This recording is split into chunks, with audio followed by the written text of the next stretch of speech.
Что если бы ваш талант к стихам мог сделать вас богатым и влиятельным? В Древней Персии поэты были не просто людьми искусства. Они могли получать золото, земли и почет, занимать высокие должности и даже влиять на правителей. Но далеко не все заканчивали жизнь в роскоши. Одни разбогатели, другие умерли в нищете. Как же на самом деле зарабатывали персидские поэты? Какие привилегии они имели? И можно ли было стать миллионером, сочиняя стихи? Давайте разбираться.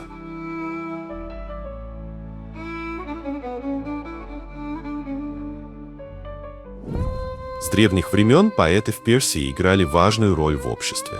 Они воспевали правителей, создавали эпические поэмы о героях прошлого и могли рассчитывать на щедрые награды. Какие привилегии они получали? Золото, драгоценности и земельные наделы. Например, великий поэт Фирдоуси надеялся получить от султана Газневидов огромную сумму за свою поэму «Шахнаме». Но вместо обещанных 60 тысяч золотых динаров он получил лишь ничтожную часть – 20 тысяч серебряных дирхамов. Высокие должности. Некоторые поэты становились советниками и министрами. Например, Насир Хосров не только писал стихи, но и был визирем при дворе. Почет и влияние. Лучшие поэты могли позволить себе жить в роскоши, так как их уважали и боялись даже правители. Но если ты хвалил не того человека или критиковал власть, можно было потерять все. Именно поэтому многие поэты находились в непростом положении.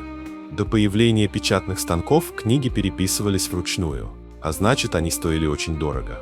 Поэты зарабатывали на этом следующим образом. Продавали рукописи богачам и правителям. Каждую копию заказывали отдельно, и это было источником стабильного дохода. Проводили публичные чтения. В мечетях, караван-сараях и на рынках люди собирались послушать стихи, а в знак благодарности оставляли деньги. Пользовались поддержкой влиятельных покровителей.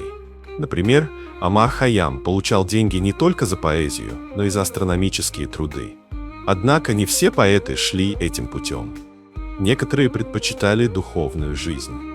Некоторые персидские поэты были суфиями, людьми, которые искали истину и отказывались от материального богатства. Как они зарабатывали?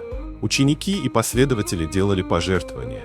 Например, Джалалиддин Руми основал свою школу и жил за счет поддержки учеников. Читали лекции в мечетях и духовных школах.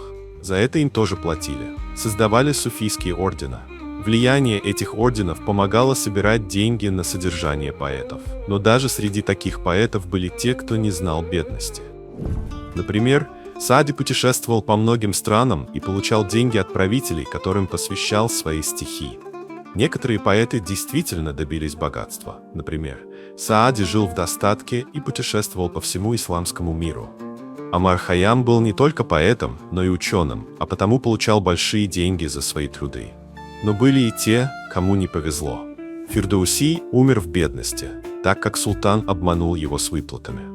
Хафиз всю жизнь зависел от милости покровителей и не имел стабильного дохода.